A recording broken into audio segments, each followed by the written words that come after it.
সেবাশ্রয় সেখানে ভুল চিকিৎসা, অভিষেক বন্দ্যোপাধ্যায়ের বিরুদ্ধে মহিলা আজকে অভিযোগ করলেন, তার পা কেটে বাদ দিয়েছে।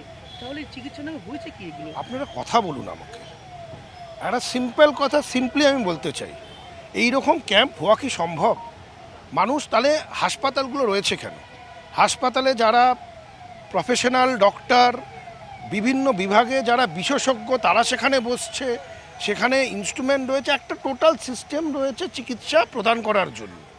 সেটা যদি আপনি ভাবেন যে ওটা অনুকরণ করে বাইরে একটা অস্থায়ী ক্যাম্প বসিয়ে দিয়ে সেখানে চিকিৎসা করতে পারবেন, এটা কখনো হওয়া সম্ভব?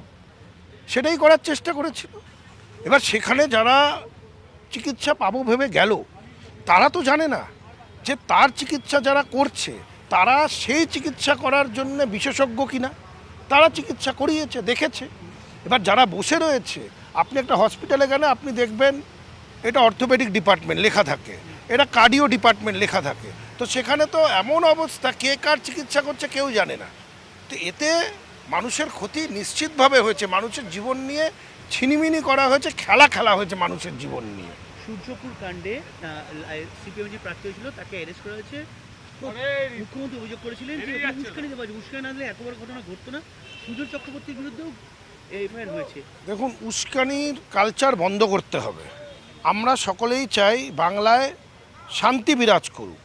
বাংলায় রাজনীতি নিশ্চয়ই হবে, যার যার রাজনৈতিক মতাদর্শে রাজনীতি করবে, কিন্তু উস্কানি দিয়ে অশান্তির পরিবেশ তৈরি করা, এতে আলটিমেটলি কয়েকটা ব্যক্তি হয়তো অশান্তির পরিবেশ তৈরি করে, কিন্তু এতে ভুক্তভোগী পুরো সমাজ হয়।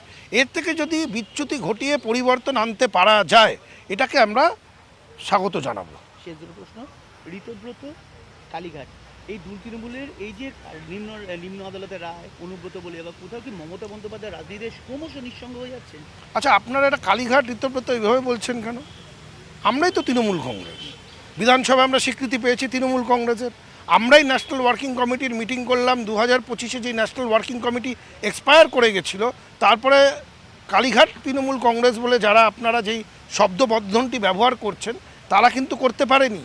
আমরা সব ইসিআইয়ের নিয়ম মেনে এনসিডাব্লিউ মানে ন্যাশনাল ওয়ার্কিং কমিটি গঠন করে তার মধ্যে দিয়ে বিভিন্ন সিদ্ধান্ত নিয়ে যেইভাবে একটা দল চলা উচিত আইনত, সেইভাবেই আমরা দল চালাচ্ছি।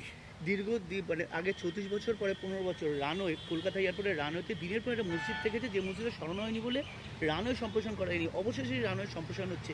এইটা কতটা গুরুত্বপূর্ণ একটা সুরক্ষার ব্যাপারেও? দেখুন, সুরক্ষার ব্যাপার একদিকে যেমন আছে, অপরদিকে আবার দেখতে হবে যে এতদিন একটা জায়গায় সেখানে একটা ধর্মের ব্যক্তিরা তারা সেখানে গিয়ে তারা তাদের ধর্ম পালন করছিল। এটার মধ্যে আমার মনে হয় একটা সামঞ্জস্য রেখে, একটা ব্যালেন্স রেখে ব্যাপারটাকে দেখা উচিত। লাস্ট পর্যন্ত আপনাদের বিধানসভার গুন্ডা দমন বিল আজকে শুরু হয়ে গেল, আইনটা আপনাদের চোখে? আমরা এটাকে অপোজ করেছিলাম, কিন্তু সংখ্যা তথ্যে এই বিলটা পাস হয়। এবার যখন পাস হয়েই গেছে, আমরা চাইব এই বিলটা যেই উদ্দেশ্যে, সেই উদ্দেশ্যেই যেন বিলটি প্রয়োগ করা হয়, অন্য কোনো কারণে যাতে ব্যবহার না করা হয়, বিশেষত রাজনৈতিক কারণে যাতে এটা ব্যবহার না করা হয়, এই আশা আমরা রাখব।